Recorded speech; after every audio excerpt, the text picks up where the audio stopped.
Oh man. Oh, I Yeah, got me. something. The music stuff. So, fucking. Did you watch that video I sent about the weekend's deal? He's selling. He's publishing. Oh, you gotta watch it. It's Oh, he's selling crazy. his publishing. Oh yeah, Yeah, it's a check it out. crazy deal though. Oh, what I just do? His show was insane. Him and Playboy Cardi. And I don't even listen to Playboy Cardi, but I was like, Mm. man, they went in. Play Beezy. Here we go. It's my favorite guy, Mariah Carey's ex-boyfriend. Oh yeah, your homeboy. News. The Weeknd says $1 Mm. billion. The Weeknd is Mm. reportedly looking to raise $1 billion in financing backed by his music catalog, which includes both his publishing rights and his masters. According to Bloomberg, he's in talks with New York-based Lyric Capital Group, which has reached Lyric out to Capital's other big. investors with a structure that breaks down to $500 million in senior debt, $250 million in junior debt, and $250 million in equity. If the deal goes through, it would be one of the largest music-backed transactions ever, and importantly, The Weeknd would still have control of his intellectual property. Instead of selling, he'd be leveraging, and the consistent revenue from his hits like Starboy and Blinding Lights would unlock capital for new ventures, including his production company, Manic Phase. Lyric already controls Spirit Music Group, which manages the catalogs of Tim McGraw to Jason Aldean, and recently closed an $800 million music royalty fund.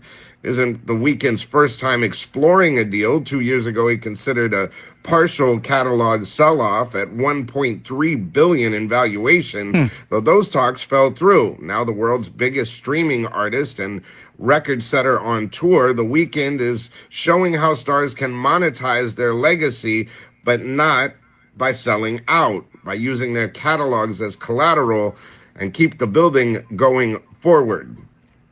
Story developing.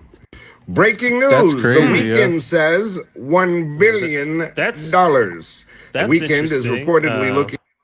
I definitely have Yeah. some thoughts about that. That's it. I mean, well, the debt component's interesting. You know, the basically, this is pretend it's a He would house. he would have less debt if he stopped making shitty acting choices. Well, Weeknd can do a lot. Acting is not one of those things. I mean, Well, I I'm ain't just saying- wondering because he's getting 250 million equity. Mhm. They said, and then there was a first loan and a second loan against his assets.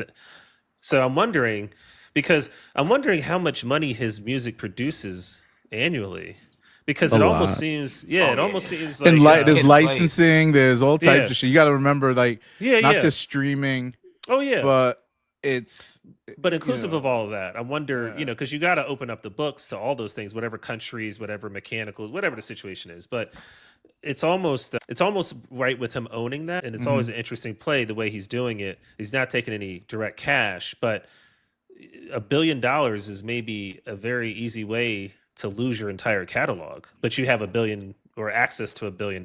But it seems like when they say debt, there has to be some sort of note that debt calls due each month. They had first senior debt and junior debt. well, it's their job. So Lyric Capital, whoever's buying it, it's their job to keep the music making money. Yeah, So while they'll put in movies, he'll be obviously making more music. So just like the Drake deal with Universal, like once it's recouped, they all start. Well, Weeknd Well, gets his, they yeah. all get their money back or whatever, or start making some real money. So music is a real good investment nowadays. If you could get, it's a relic of the pandemic era where people saw tons of money. But what I hear lately is that the industry itself isn't doing great because of the artists like The Weeknd, Drake, even Kendrick and whatnot are killing the newer acts from being more than a one-hit wonder type of thing, Well, AI is going to challenge the value of music. So, if I were Bro, Weeknd, I would take the cash. Most of a lot of people's playlists is filled with AI songs, and half the time they don't Yeah. even realize it. I this one. wouldn't leverage. If I were him, I wouldn't leverage the catalog. Just sell it, because I mean, it just seems like an opportunity to lose it in the future. I mean, ultimately, because $1 billion is a lot, and when there's debt involved, for whatever reason, a down year, this don't happen, that don't happen, whatever the case may be, somebody's got to pay that note that's due. And on a $500 million or It'll be all right. I 750. Dog, I mean, look, it'll be Michael interesting Jackson still story to streams. keep- Michael Jackson's streaming now. He ain't been alive for a year. The two of the biggest artists on streaming platforms, this is without bots or anything, are XXXTentacion and what's his name? What's the nigga that took all the pills and killed himself? What was his name? Juice WRLD. Juice WRLD. Yeah, they stream like crazy. They haven't put out music in what, like 8 years or something. No, Juice WRLD got some posthumous releases recently. I mean, okay, they haven't been alive for like 8 years. You know what I'm saying? Yeah. Damn, not 8 years, but it's been a minute. One of them died in 2017, I think, right? Shit, did he? Yeah, XXX. He got shot at he bought in a Lambo or something. Yeah, I remember seeing a live video on Twitter. That shit was fucked up. Yeah, man. But I think the only thing with my concern with it is I think AI is just going to ultimately dilute the value of that asset. However way it goes, it could be 10%, it could be 15%, it could be 5%. It's going to dilute the value of what that asset is. So I don't know. It's interesting. Just take the cash if I'm him. Hey, we'll do a couple tours. He'd be all right. Yeah, you want to keep his catalog though. That's the only thing of value that's there, man. I want to keep it. Weeknd fans will tell you ain't nothing like some vintage Weeknd.